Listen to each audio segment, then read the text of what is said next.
warahmatullahi wabarakatuh. Mohon izin tes suara, apakah suara saya terdengar dengan jelas, Mbak Putri dan Bapak Ibu sekalian? Dengar, Mbak. Oke, siap Bu, Pak. Baik, selamat siang Bapak Ibu semua. Perkenalkan saya Ria, pembina jasa konstruksi ahli muda di Subdirektorat Kontrak Konstruksi. Untuk kali ini saya akan coba memberikan pengalaman di Kementerian PUPR terkait dengan pengendalian pelaksanaan kontrak konstruksi. Tidak banyak karena memang dalam kita melaksanakan kontrak konstruksi itu kan memang pedomannya dilihat dari kontrak masing-masing ya Bapak Ibu.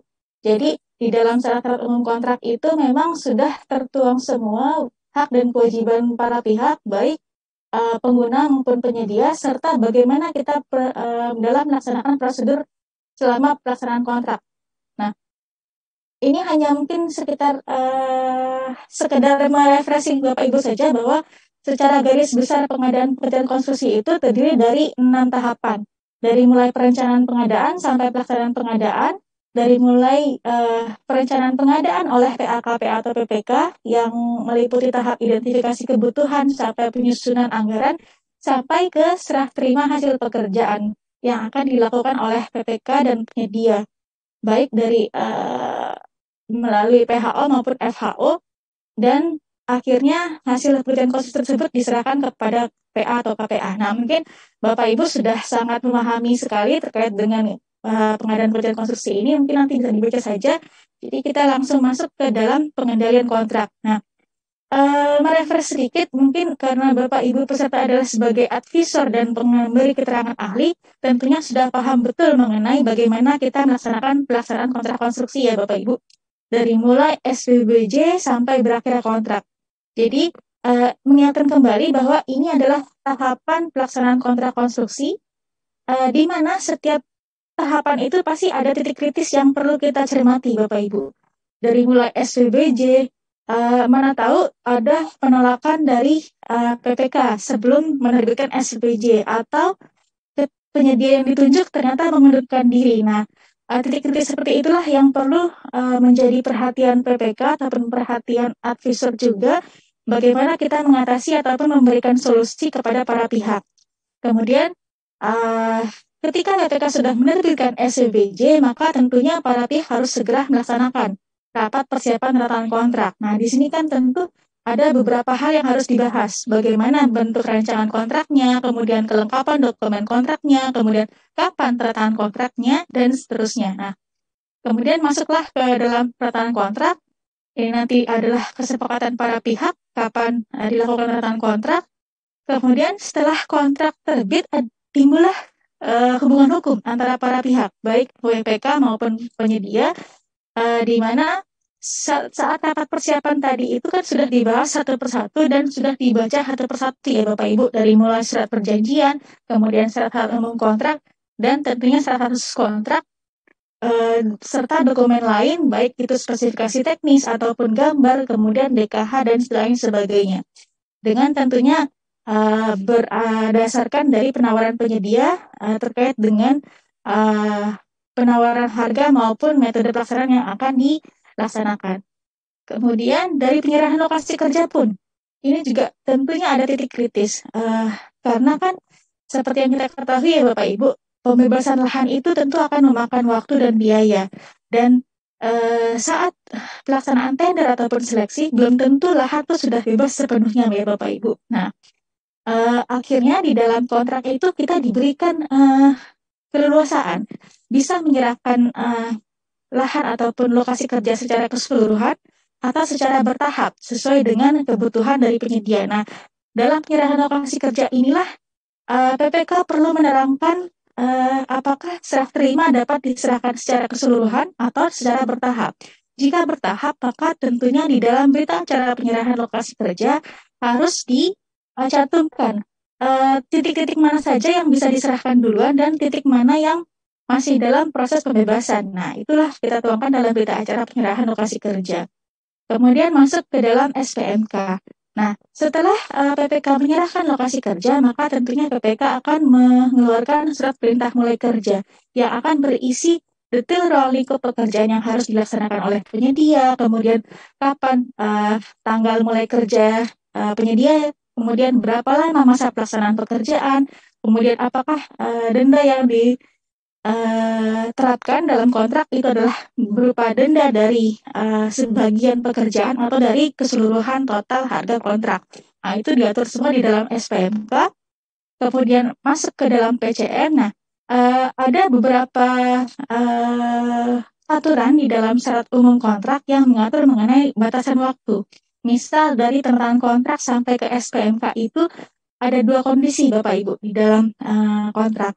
Bisa 14 hari kerja sejak tanggal tanda kontrak atau 14 hari kerja sejak penyerahan lokasi kerja yang pertama kali.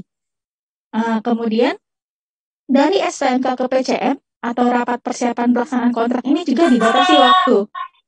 Sama aja. Gawean duit. Mohon izin Pak Yudi, apakah ada yang mau ditanyakan Pak? Silakan Bapak Ibu, kalau memang nanti mau langsung diskusi, saya persilakan gitu. Kalau memang nanti ada pembahasan yang perlu ditanyakan, kami persilakan, atau nanti mungkin menunggu arahan moderator ya jika ada yang mau tanyakan. Siap Bu, bisa dilanjutkan dulu. Oke, siap. Masuk ke dalam SPMK memang paling lama 7 hari kerja itu para pihak harus sudah melaksanakan PCM atau rapat persiapan pelaksanaan kontrak atau pre-construction meeting. Nah, rapat PCM ini adalah hal yang sangat penting Bapak Ibu untuk dilaksanakan. Tidak harus dalam 1 hari sudah selesai PCM, bisa berhari-hari, karena memang di dalam PCM inilah kita membahas keseluruhan prosedur pelaksanaan pekerjaan dari mulai jadwal pelaksanaan, kemudian metode pelaksanaan, struktur organisasi proyek, terus kemudian bagaimana alur koordinasi antara penyedia dengan PPK atau antara penyedia dengan konsultan pengawas ataupun MK. Nah, dalam PCM inilah kita harus membahas satu persatu tentang hal itu Bapak Ibu. Begitu juga penyedia juga harus menyampaikan bagaimana rencana mutu pekerjaan konstruksinya atau RMPK, kemudian bagaimana nanti akan melaksanakan ETK atau rencana keselamatan konstruksi. Nah, itu memang harus dibahas detail di saat PCM. Karena PCM inilah titik start point penyedia untuk bisa segera melakukan pelaksanaan pekerjaan di lapangan. Jadi rencana mobilisasi, kemudian rencana peralatan, mobilisasi peralatan, material, tenaga kerja, dan sebagainya itu juga harus dibahas dalam PCM. Maka PCM ini jangan sampai tidak dilakukan ya Bapak Ibu, karena di PCM inilah semua kesepakatan terkait dengan pelaksanaan kontrak selanjutnya dibahas dan disepakati saat rapat ini Bapak Ibu. Jadi kalau misalnya nanti Bapak Ibu sebagai advisor ataupun sebagai pemberi keterangan ahli ada diberikan kasus mengenai PCM, nah coba cek di acara PCM-nya apakah sudah membahas semua hal yang telah diatur di dalam kontrak. Kemudian tanggal mulai kerja ini memang ada beberapa ketentuan nih Bapak Ibu. Bisa saja tanggal mulai kerja itu sama dengan tanggal SPMK.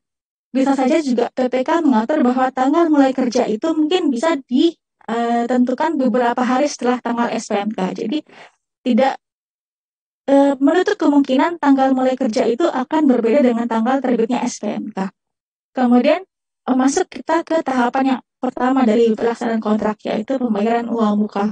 Nah, uang muka ini adalah hak dari PPK ya, atau pejabat peralatan kontrak. Bisa diberikan kepada penyedia, bisa juga tidak diberikan, karena memang uang muka ini bukan hak dari penyedia, murni merupakan pertimbangan dari PPK apakah akan memberikan uang muka atau tidak. Nah, ketentuan uang muka tentunya kan sudah diatur nih ya Bapak Ibu di dalam Perpres 16 maupun Perlem 12. Nanti mungkin bisa diingat-ingat kembali ya berapa besaran uang muka untuk usaha kecil, menengah ataupun besar ataupun kontrak tahun jamak. Kemudian masuk ke mobilisasi, ini adalah awal pertama penyedia melaksanakan pekerjaan di lapangan. Sudah bisa mendatangkan peralatan, personil, kemudian tenaga terampil, tenaga ahli, dan semua tenaga pendukung yang diperlukan. Karena kan memang kalau misalnya penyerahan lokasi kerja secara bertahap, tentunya mobilisasinya kan tidak bisa keseluruhannya Bapak Ibu. Tentu yang dimobilisasi adalah sesuai kebutuhan, sesuai dengan tempat lokasi kerja yang diserahkan oleh PPK.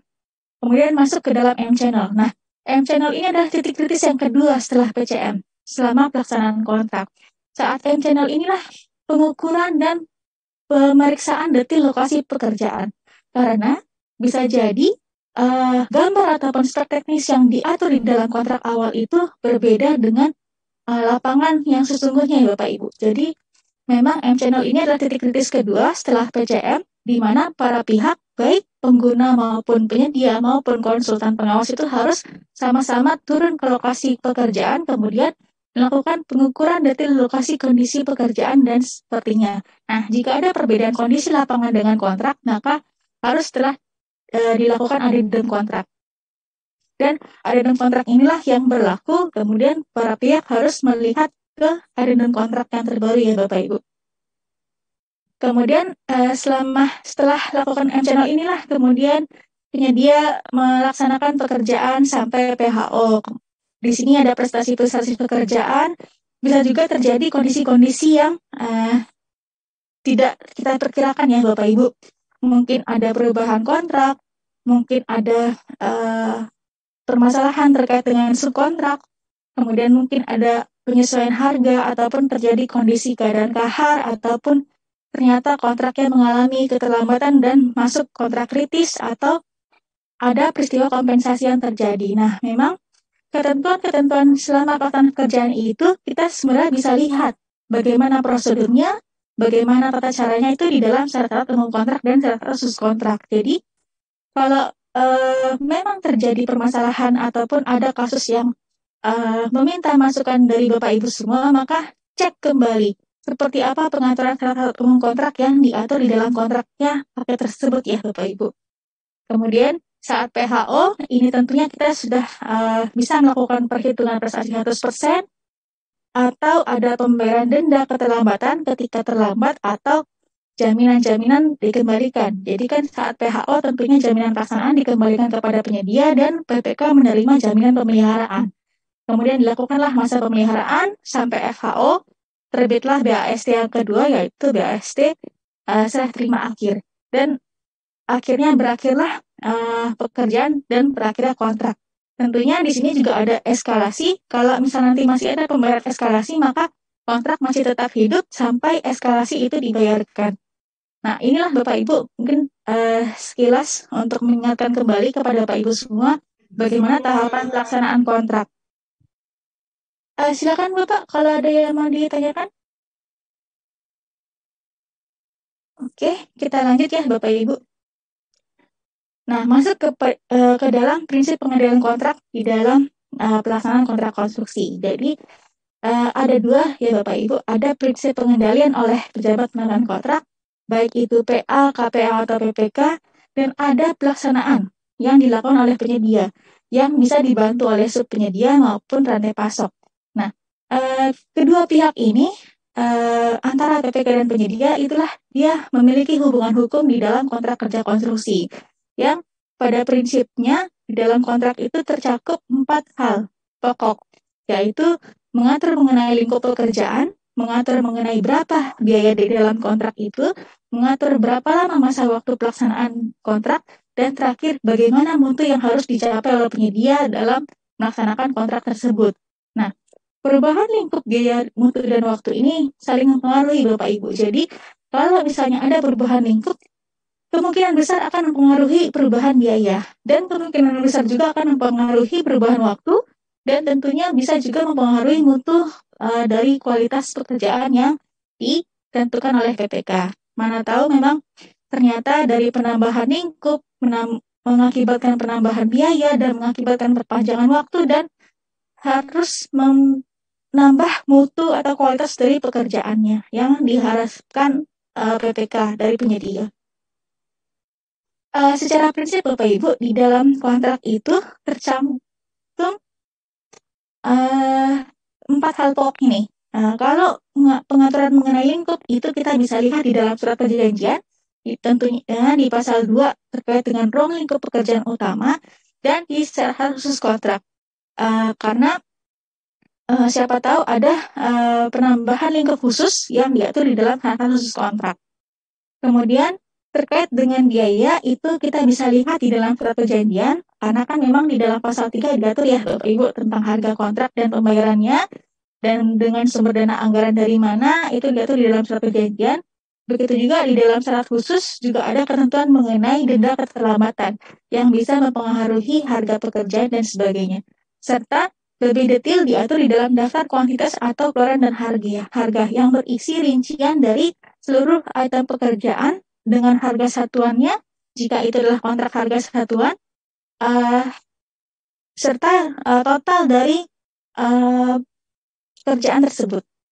Kemudian, kalau untuk kita melihat bagaimana mengendalikan waktu, maka kita bisa lihat dari surat perjanjian. Karena tentu misalnya di dalam pasal 5 ada pasal mengenai masa kontrak, kemudian ada masa pelaksanaan dan masa pemeliharaan. Kemudian begitu juga di dalam syarat khusus juga bisa saja diatur mengenai waktu terkait dengan serah terima parsial, apakah akan ada serah terima parsial atau tidak. Kemudian dan lebih detail diatur di dalam jadwal pelaksanaan pekerjaan. Untuk terkait dengan mutu, maka kita bisa lihat di dalam syarat khusus kontrak karena memang SSKK ini adalah informasi detail dari syarat umum yang menjelaskan kondisi pekerjaan. Kemudian dijabarkan lebih lanjut di dalam spesifikasi teknis dan gambar-gambar. Kita bisa lanjut. Nah, ini adalah penjelasan. Ya, silakan Pak. Ke yang tadi Mbak mau nanya. Yang tadi Pak. Ya, silakan Pak. Saya masih belum paham soal rantai pasok itu Mbak di penyedia. Kalau sub kan paham saya sub. Cuma kalau soal rantai pasok ini apa tuh Mbak ya? Oh ya, siap Pak. Baik Pak Rodi. Jadi rantai pasok ini adalah vendor, supplier, ataupun distributor dari peralatan ataupun material yang diperlukan oleh penyedia Pak. Jadi kan kalau subpenyedia itu adalah subkontraktor yang membantu penyedia melaksanakan bagian pekerjaan yang memang disubkontrakkan di dalam kontrak. Ya, paham. Kalau rantai pasok ini vendor, Pak. Vendor, supplier material, kemudian vendor peralatan, itulah menjadi rantai pasoknya si penyedia, Pak. Oh. Itu. Jadi pihak-pihak lain yang membantu penyedia selain dari subkon. Itu kita masukkan sebagai rantai pasok. Untuk materialnya itu Mbak ya. Betul Pak, untuk pasokan material, untuk pasokan peralatan dan sebagainya Pak. Oke, makasih Mbak. Siap, makasih juga Pak Roni. Kita lanjut ya Bapak Ibu. Nah, ini adalah lebih detail bagaimana kita mengendalikan lingkup biaya mutu dan waktunya. Nah, kalau untuk lingkup, memang secara garis besar itu dia dituangkan di dalam surat perjanjian dan SPMK. Di SPMK ini nanti akan tercantum lebih detail apa saja ruang lingkup dari pekerjaan tersebut, karena di dalam surat perjanjian hanya baru ruang lingkup pekerjaan utama. Nah, pendetailannya itu ada di SPMK. Kenapa kita harus mengendalikan lingkup adalah kita perlu menjamin fungsionalitas dari pekerjaan dilakukan untuk mencapai kinerja Bapak Ibu. Jadi, jangan sampai penyedia melaksanakan di luar lingkup dan itu mempengaruhi mutu pekerjaan. Jadi memang PPK wajib mengendalikan lingkup pekerjaan dari penyedia harus sesuai dengan surat perjanjian maupun SPMK. Terkait dengan pengendalian biaya, di dalam tahapan kontrak itu ada 5 tahapan Bapak Ibu yang mengatur mengenai pengendalian biaya, yaitu saat pengukuran bersama di lapangan, yaitu saat M-channel, atau saat ada perubahan harga kontrak, yaitu adendum harga, atau ketika ada peristiwa kompensasi yang bisa mengakibatkan biaya yang harus dikeluarkan oleh PPK, atau ketika kita melakukan pembayaran prestasi ataupun termin dari progres penyedia, dan terakhir saat PPK melakukan perhitungan akhir. Nah, bentuk pengendalian biaya ini di 5 tahapan kontrak ini Bapak Ibu. Jadi untuk penjelasan lebih detailnya mungkin bisa dibaca saja secara pribadi, tapi secara prinsip saat pengukuran bersama ini, ketika nanti ada perubahan dari pengukuran bersama, maka itu dituangkan dalam adendum yang bisa mempengaruhi kuantitas hasil pekerjaan dan harga hatuan yang harus dibayar. Jadi pengukuran bersama ataupun M-channel ini nanti bisa mempengaruhi perubahan harga Bapak Ibu. Ini juga yang perlu kita kendalikan, apakah memang dari pengukuran bersama itu sudah sesuai dengan jadwal pelaksanaan dan sudah sesuai dengan DKH ataupun rincian daftar kuantitas dan harga yang terdiri dari seluruh item pekerjaan yang sesuai dengan hasil pengukuran bersama. Kemudian masuk ke perubahan harga kontrak. Tentunya di sini Bapak Ibu sebagai advisor bisa melihat apabila suatu kasus mengalami perubahan harga kontrak, coba cek akibat kondisi apa yang mengakibat perubahan harga tersebut. Karena ada 3 kondisi yang diperbolehkan untuk bisa melakukan perubahan harga kontrak, yaitu ketika ada perubahan lingkup pekerjaan, ada penyesuaian harga atau eskalasi, dan ada peristiwa kompensasi. Nah, kalau terjadi 3 kondisi ini, maka PPK dan penyedia baru bisa melakukan perubahan harga kontrak. Ada beberapa ketentuan di perubahan harga kontrak ya Bapak Ibu. Jadi, kalau misalnya mata pembayaran utama itu berubah lebih dari 10% dari kuantitas awal, maka harga selanjutnya adalah harga negosiasi. Begitu juga kalau ada mata pembayaran baru, maka penyedia menyerahkan rincian harga satuan yang baru dan tentunya dilakukan negosiasi, dan yang kita gunakan adalah harga negosiasi. Kemudian di peristiwa kompensasi yang ketiga, yang termasuk dalam pengendali biaya itu memang di sini ada 2 kondisi. Jadi kalau ada peristiwa kompensasi, misalnya penyedia belum bisa masuk ke lokasi kerja ataupun terjadi keterlambatan pelaksanaan pekerjaan di lapangan akibat terlambat pembayaran dari PPK, itulah beberapa kondisi peristiwa kompensasi, di mana di sini PPK atau pejabat penataan kontrak itu dia bisa memiliki 2 kewajiban. Wajib membayar ganti rugi dan atau wajib melakukan perpanjangan masa pelaksanaan kontrak. Jadi memang ini karena ketentuannya dan atau Bapak Ibu, jadi bisa saja pejabat penataan kontrak itu hanya memberikan perpanjangan masa pelaksanaan kontrak jika ada peristiwa kompensasi, atau hanya memberikan ganti rugi tanpa memperpanjang pelaksanaan, atau bisa kedua-duanya. Nah, di sini ada juga ketentuan Bapak Ibu, jadi peristiwa kompensasi ini bisa saja tidak diberikan ataupun penyedia tidak berhak kalau penyedia gagal memberikan peringatan dini. Jadi harus ada peringatan dini dulu terkait dengan peristiwa kompensasi, baru bisa berhak meminta ganti rugi atau meminta perpanjangan masa pelaksanaan. Jadi ini mungkin jika Bapak Ibu ada yang sebagai penyedia, pasal ini mungkin perlu menjadi perhatian karena Bapak harus memberikan peringatan dini dulu kepada PPK, baru bisa berhak mendapatkan peristiwa kompensasi. Tindak lanjutnya baik itu ganti rugi maupun perpanjangan masa pelaksanaan kontrak. Kemudian yang keempat, terkait dengan pembayaran prestasi, tentunya kan dibayar sesuai dengan terpasang ya Bapak Ibu, termasuk material onsite apabila ada. Dan ketika pembayaran, maka PPK akan memperhitungkan pengurangan uang muka apabila ada denda dan pajak. Nah, ini ada ketentuan khusus untuk PPK, ketika ada ketidaksesuaian, maka tidak akan menjadi alasan untuk menunda pembayaran. Karena PPK dalam waktu 7 hari kerja itu sudah harus mencairkan tagihan dari termin penyedia dan sudah langsung mengajukan kepada SPM. Terakhir, perhitungan akhir ini adalah sebelum BASC pertama ataupun sebelum serah terima PHO pertama dilakukan oleh para pihak, maka harus sudah ada perhitungan akhir 100% terlebih dahulu. Di sini penyedia wajib menyerahkan kepada konsultan pengawas rincian tagihan terakhir, dan PPK wajib menerbitkan SPP paling lambat 7 hari kerja. Ini Bapak Ibu untuk sekedar mengingatkan kembali, karena memang ketentuan mengenai pengendalian ini itu sebenarnya sudah ada semua di dalam syarat umum kontrak. Jadi apabila Bapak Ibu membaca detail syarat umum kontrak, maka sudah bisa memahami bagaimana kita melaksanakan pengendalian kontrak. Masuk ke dalam pengendalian waktu, jadi di sini juga ada 5 tahapan kontrak yang bisa kita perhatikan untuk mengendalikan waktu. Yang pertama terkait dengan masa pelaksanaan, yang kedua terkait dengan apabila ada penundaan oleh pengawas pekerjaan, atau ada peringatan dini, atau ada kontrak kritis, dan terakhir pemberian kesempatan. Memang hari ini kita concernnya akan ke pemberian kesempatan ya Bapak Ibu. Karena memang inilah salah satu bentuk pengendalian waktu yang harus dilakukan oleh PPK.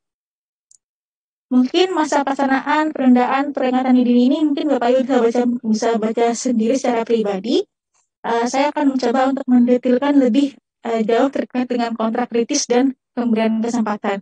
Nah, kontrak kritis ini terjadi bisa dalam 2 periode. Periode 1 yaitu 0 sampai 70% dari kontrak ini ketika ada deviasi antara rencana dengan realisasi fisik itu lebih besar 10%.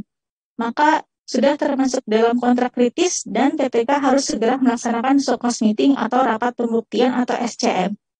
Atau di periode kedua ketika rencana 70-100% itu dia ada deviasi lebih besar 5% atau deviasinya kurang 5% tapi akan melampaui anggaran berjalan.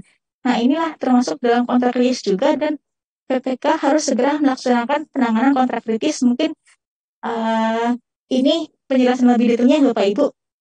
Jadi dia ada sebelum diberikan SCM ataupun sebelum dilaksanakannya SCM, maka harus ada peringatan terlebih dahulu serta diberlakukan kontrak kritis. Dan ini adalah tahapan ketika PPK mau melaksanakan penanganan kontrak kritis. Ketika pengawas sudah memberikan peringatan tertulis kepada penyedia bahwa kontrak nyatakan kritis, maka pengawas akan melaporkan kepada PPK. Nah, PPK akan melaksanakan rapat pembuktian atau show-cause meeting atau SCM. Di sini yang dibahas adalah besaran kemajuan fisik yang harus dicapai penyedia dalam periode waktu tertentu. Nah, periode waktu tertentu uji coba ini memang tidak ada batasan berapa lama waktu uji coba yang bisa diberikan, tapi sesuai dengan kemajuan fisik yang harus dicapai. Jadi memang ini adalah kesepakatan di dalam SCM, kesepakatan antara PPK diketahui oleh pengawas dan penyedia untuk menyepakati berapa besaran progres fisik yang terlambat yang harus segera dikejar oleh penyedia dan berapa lama waktu melaksanakan pengejaran progres tersebut. Ketika SCM gagal, maka PPK harus menerbitkan surat peringatan kontrak kritis 1 dan dilaksanakanlah SCM tahap 2. Masih sama, pada prinsipnya harus menyepakati besaran progres dan waktu, dilakukanlah uji coba, gagal lagi, maka PPK menerbitkan surat peringatan kontrak kritis 2 dan menyelenggarakan SCM tahap 3. Nah, jika SCM tahap 3 uji cobanya juga gagal, maka disinilah PPK menerbitkan surat peringatan kontrak kritis 3 dan bisa dilakukan putus kontrak. Ya, silakan Bu Desi jika ada yang mau ditanyakan, Bu. Oke, kita lanjut. Nah, apabila uji coba berhasil, maka pelaksanaan kontrak dinyatakan normal. Ketika nanti kontrak dinyatakan kritis lagi, maka berlaku ketentuan SCM dari awal. Misalnya seperti apa? Misal SCM tahap 1 dilaksanakan, kemudian dilakukan uji coba, dan ternyata berhasil. Maka itu berjalan normal ke depan. Ketika nanti selanjutnya dinyatakan kontrak kritis lagi, maka kita laksanakanlah SCM tahap 1 kembali, Bapak Ibu. Jadi, bisa saja berulang kali SCM tahap 1 dilaksanakan kalau memang uji cobanya selalu berhasil dan selalu berhasil gitu. Tapi ternyata di kedepannya menjadi kritis lagi, maka kita ulang lagi SCM tahap 1. Kembali ke pemberian kesempatan. Nah, di dalam peraturan LKPP 12/2021 ini memang ada tambahan ketentuan ya Bapak Ibu, yang awalnya pemberian kesempatan hanya diberikan 1 kali sampai dengan 50 hari kalender, tapi ternyata di dalam peraturan LKPP 12 ini ditambahkan ada pemberian kesempatan yang kedua sesuai kebutuhan. Jadi di sini memang pemberian kesempatan itu adalah hak pengguna. Pengguna baru mau memberikan kesempatan ketika bisa menilai bahwa penyedia mampu dan layak menyelesaikan pekerjaan. Nah, itulah baru kita berikan kesempatan. Nah, di sini sebelumnya kita harus cek dulu Bapak Ibu, karena ada perbedaan ketentuan antara Permen 14 2020 yang lama dengan Peraturan LKPP 12 2021 yang baru, maka perlu kita cek kembali kontraknya. Apakah kontraknya masih menggunakan Permen 14 atau sudah Permen 12? Karena ketika kontrak masih menggunakan Permen 14, maka pemberian kesempatan hanya bisa diberikan sebanyak 1 kali. Tapi kalau sudah menggunakan aturan yang baru, maka bisa kita berikan kesempatan selama 2 kali. Kemudian terkait dengan pengendalian mutu, memang mutu ini harus dilakukan dalam pengendalian kontrak, bisa dari 2 jenis Bapak Ibu. Ada penjaminan mutu yaitu quality assurance, ada pengendalian kualitas, yaitu quality control. Dua bentuk penjaminan ini itu dibuat ataupun didokumentasikan dalam bentuk rencana mutu. Untuk konstruksi, maka bentuknya adalah rencana mutu pilihan konstruksi atau RMPK. Untuk konsultan, maka bentuknya adalah program mutu. Di dalam kontrak, bentuk penilaian mutu itu dibagi di dalam 3 tahapan kontrak, yaitu saat penilaian pekerjaan sementara oleh PPK, atau saat pemeriksaan pengujian cacat mutu, serta saat perbaikan cacat mutu. Nah, di sini PPK harus bisa mengandalkan mutu ketika melakukan penilaian pekerjaan sementara. Jadi misalnya progres dari penyedia sudah dilaksanakan, kemudian penyedia melakukan tagihan progres tersebut. Nah, di sini PPK harus melakukan penilaian pekerjaan sementara. Apakah progres yang sudah dilaksanakan oleh penyedia sesuai dengan spektek, gambar, dan mutu yang harus dipenuhi. Kemudian, kalau ada cacat mutu yang terjadi, maka di sini ada 2 kondisi, Bapak Ibu. Kalau dari uji coba menunjukkan ada cacat mutu, maka penyedia wajib menanggung biaya pengujian. Tapi kalau dari uji coba tidak ditemukan cacat mutu, maka ini adalah termasuk peristiwa kompensasi, di mana PPK bisa membayar ganti rugi ataupun memberikan perpanjangan waktu. Nah, untuk lebih detail lagi, kalau ada terjadi perbaikan cacat mutu. Jadi, ada 2 kondisi, Bapak Ibu, ketika cacat mutu terjadi saat masa pelaksanaan, maka penyedia wajib memperbaiki dan PPK tidak akan melakukan pembayaran sebelum selesai diperbaiki. Kalau saat masa pemeliharaan ditemukan cacat mutu, maka penyedia wajib memperbaiki dalam jangka waktu yang ditentukan dan akan dikenakan denda keterlambatan untuk setiap keterlambatan dari setiap hari perbaikan cacat mutu. Jadi misal ini adalah ada perbedaan antara kondisi apabila cacat mutu ditemukan saat masa pelaksanaan atau ditemukan saat masa pemeliharaan. Nah, untuk masa pemeliharaan itu... Boleh interupsi, Mbak? Ya, silakan Pak Permana. Gimana, Pak? Baik. Ya, mudah-mudahan. Saya dari tadi dengar PPK itu melakukan pengendalian kontrak begini. Ya, betul, Pak. Kita harus ingat, ada di pasal 17 Perpres itu, bahwa yang bertanggung jawab atas pelaksanaan kontrak itu adalah penyedia. Betul, Pak. Dalam hal ini penyedia itu mungkin ada 2, ada konsultan, ya ada konsultan pengawas atau mungkin MK, atau ada dua-duanya, dan juga penyedia. Nah, ini yang ditegaskan, apakah yang tadi cerita mengendalikan kontrak itu, apakah langsung PPK? Kalau cerita tadi kan langsung PPK, awalnya itu ada apa lah? Kedudukan konsultan pengawas ini di mana? Oke, siapa? Itu yang harus selalu kita kaitkan. Ini seolah-olah kalau menjelaskan ini lepas. Si konsultan pengawas itu tugasnya apa, ya kan? Sehingga kalau ada apa-apa, memberi peluang ke APH, ada salah hitung volume saja yang dijadikan tersangka PPK. Padahal kita sudah meng-hire konsultan pengawas, keluar uang negara, terus dia tanggung jawabnya apa? Nah, ini harus dikaitkan dengan pasal 12. Siapa? Ya, jadi selalu harus bicara itu bagaimana PPK ini mengendalikan tadi mutu, ya, kualitas ya, biaya itu harusnya melalui konsultan pengawas. Kan selama ini juga begitu, yang membuat laporan itu adalah pelaksana kan betul, Pak. Oleh konsultan pengawas, kemudian diperiksa lagi oleh direksi teknis atau apa namanya terserah, atau tim pengendali kontrak baru nyampe ke PPK, gitu kan? Ya, sepakat. Nah, ini harus dijelaskan dalam penjelasan ini, jangan langsung PPK langsung membuat sokos meeting kalau udah telat begini gini. Dan terus disinggung nggak dari tadi ininya. Nah, harusnya dimasukkan di mana peran konsultan itu. Selama ini memang di perlem itu ya seperti itu, ya kitalah yang harus bagaimana mensinkronkan antara peraturan yang berlaku. Kita tidak boleh membentrokan, ya tidak boleh. Kita tugasnya birokrat ini adalah menjalankan kebijakan. Jadi harus jelas, harus tegas. Coba dibuat flowchart-nya, ya, di flowchart-nya yang jelas di mana kedudukan konsultan pengawas. Di sini kan tidak ada sama sekali. Ya, siapa? Nah, coba diinsert gimana caranya supaya diskusinya benar-benar implementatif, bahwa semua peraturan itu kita rangkum jadi satu gitu loh. Jangan cerita tentang nanti konsultan sendiri, pengendalian kontrak oleh PPK sendiri gitu. Harus bersama-sama, harus holistik kita berpikirnya kan.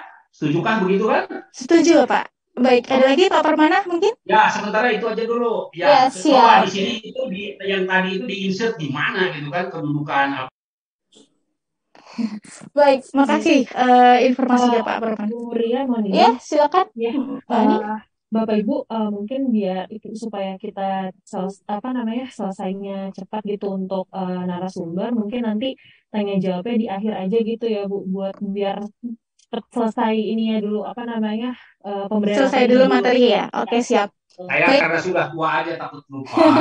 Iya Pak, siap. Iya Pak, siap Pak. Dipahami kok Pak. Kan memang butuh masukan juga. Jadi memang mungkin sedikit minta waktu ya Mbak Putri terkait dengan yang disampaikan oleh Pak Permana.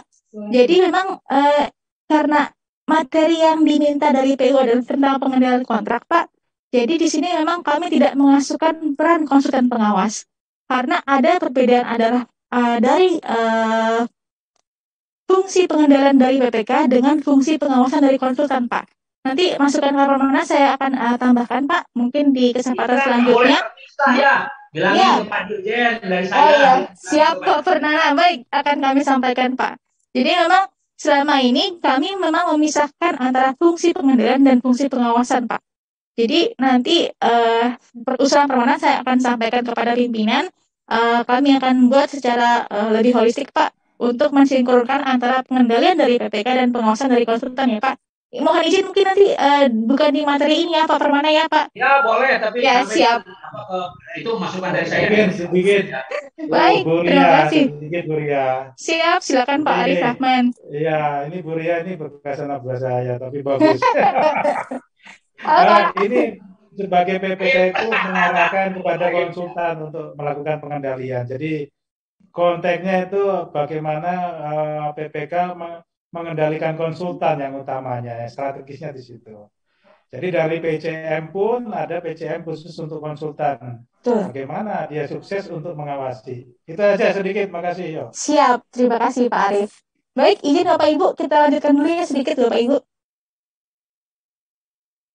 Setelah selesai dari pengendalian dari PPK, maka ada sanksi yang perlu dipahami oleh para pihak. Jadi di dalam Perpres 12 itu di dalam 78 diatur ada beberapa sanksi administratif dari mulai A sampai F. Nah, ketika nanti penyedia tidak melaksanakan kontrak, tidak menyelesaikan pekerjaan ataupun tidak melaksanakan kewajiban pemeliharaan, maka akan diberikan sanksi pencairan jaminan pelaksanaan atau pencairan jaminan pemeliharaan dan daftar kita 1 tahun. Kemudian kalau penyedia menyebabkan kegagalan pembangunan, menyerahkan jaminan yang tidak dapat dicairkan, melakukan kesalahan saat perhitungan jumlah volume berdasarkan audit, atau menyerahkan barang jasa yang kualitasnya tidak sesuai kontrak, maka sanksinya adalah harus membayar ganti rugi kepada PPK sebesar kerugian yang ditimbulkan dari hasil pelaksanaan 4 ini. Kemudian terakhir, kalau terlambat penyelesaian pekerjaan, maka tentunya sanksi akan dikenakan denda keterlambatan sesuai dengan ketentuan kontrak. Apakah denda keterlambatannya 1/1000 dari total harga kontrak ketika tidak ada serah terima parsial, atau 1/mil dari bagian kontrak yang belum diserah terimakan jika ada penetapan serah terima parsial di dalam kontrak tersebut. Kemudian ini adalah pendetilan lebih detail terkait dengan denda dan ganti rugi di dalam syarat umum, di mana denda itu ada 3 jenis. Ada denda keterlambatan karena penyedia terlambat menyelesaikan pekerjaan, ada denda keterlambatan kalau terlambat memperbaiki cacat mutu, dan ada denda terkait pelanggaran subkontrak. Ini Bapak Ibu penjelasan lebih detailnya. Kalau misalnya denda keterlambatan, dia ada 2 kondisi, bisa 1/mil dari harga bagian dan 1/mil dari total harga kontrak. Kalau untuk denda keterlambatan cacat mutu, maka dia 1/mil dari biaya perbaikan cacat mutunya. Kemudian kalau denda subkontrak, maka dia sebesar nilai kontrak pekerjaan yang disubkontrakkan tidak sesuai ketentuan. Ada juga denda ketika PPK terlambat bayar, Bapak Ibu. Ini dia sebesar bunga dari nilai tagihan yang terlambat dibayar berdasarkan tingkat suku bunga saat itu yang berlaku menurut BI. Kemudian contoh kasus, karena kan memang kita membahas hari ini mengenai perpanjangan waktu dan pemberian kesempatan. Jadi ada dua yang diberikan yang sering dilaksanakan oleh PU, di mana ketika terjadi perpanjangan waktu, bagaimana prinsip dan penyebabnya itu kalau ada perubahan lingkup pekerjaan, ada perpanjangan masa pelaksanaan, dan atau ada peristiwa kompensasi. Nah, khusus untuk perpanjangan masa pelaksanaan, maka ketika terjadi perubahan pekerjaan maupun ada keadaan maupun peristiwa kompensasi, maka kita bisa memberikan perpanjangan waktu pelaksanaan. Bagaimana prosesnya? Maka PPK melakukan penelitian dulu terhadap usulan perpanjangan waktu dari penyedia sesuai pertimbangan yang wajar. Karena memang kondisinya sesuai dengan justifikasi teknis yang diberikan oleh penyedia, maka PPK bisa menyetujui perpanjangan waktu tersebut. Bisa juga meminta pertimbangan dari konsultan pengawas ataupun panitia peneliti berapa lama perpanjangan yang akan diberikan. Nah, implikasinya seperti apa? Maka harus dilakukan adendum kontrak, kemudian masa pelaksanaan diperpanjang, dan jaminan pelaksanaan juga harus diperpanjang masa berlakunya.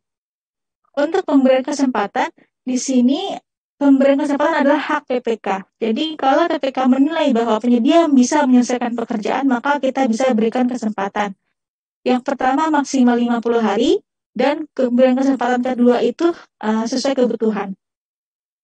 Di sini tentunya juga harus dilakukan adendum pemberian kesempatan untuk memasukkan sumber dana anggaran tahun berikutnya, kemudian besaran denda keterlambatan apakah dari per bagian atau dari total, kemudian berapa lama pemberian kesempatan yang diberikan, dan apa bedanya dengan pemperpanjangan waktu. Jadi pemberian kesempatan ini tuh bukan memperpanjang masa pelaksanaan pekerjaan. Jadi beda ya Bapak Ibu, pemberian kesempatan itu bukan perpanjangan waktu. Dia juga tidak akan memperpanjang masa pelaksanaan pekerjaan, dan karena bukan perpanjangan waktu, maka akan diberikan denda keterlambatan setiap hari. 1 per mil dari total atau 1 per mil dari bagian kontrak. Di sini juga sama, walaupun dia bukan perpanjangan waktu, tetap saja penyedia wajib memperpanjang masa jaminan pelaksanaan. Karena titik akhir dari pemberian kesempatan itulah yang akan menjadi titik PHO, dan tentunya jaminan pelaksanaan itu harus mengcover sampai PHO. Dan inilah perbedaan antara perpanjangan waktu dengan pemberian kesempatan. Jadi perpanjangan waktu itu adalah bisa diusulkan oleh penyedia dengan hashtag yang jelas. Kalau pemberian kesempatan adalah hak dari PPK. Jadi PPK bisa memberikan perpanjangan waktu atau tidak itu PPK bisa memberikan kesempatan atau tidak itu tergantung dari penilaian PPK. Kemudian konsekuensinya mungkin tadi sudah saya sampaikan lebih detail. Jadi kalau perpanjangan waktu itu adalah merupakan perpanjangan masa pelaksanaan kontrak, tentunya jaminan pelaksanaan harus juga diperpanjang masa berlakunya. Nah, untuk perpanjangan masa waktu ini dia tidak dikenakan denda keterlambatan dan dilakukan adendum kontrak. Kalau pemberian kesempatan dia adalah bukan perpanjangan waktu dan dikenakan denda keterlambatan setiap hari serta tetap jaminan pelaksanaan diperpanjang masa berlakunya. Mungkin itulah Bapak Ibu, nanti mungkin kita akan lebih detail lagi diskusinya karena memang materi hari ini itu tidak cukup mengcover semua hal mengenai perpanjangan waktu maupun pemberian kesempatan yang mungkin dialami Bapak Ibu sebagai advisor ataupun pemberi keterangan ahli. Demikian Mbak Andi, saya kembali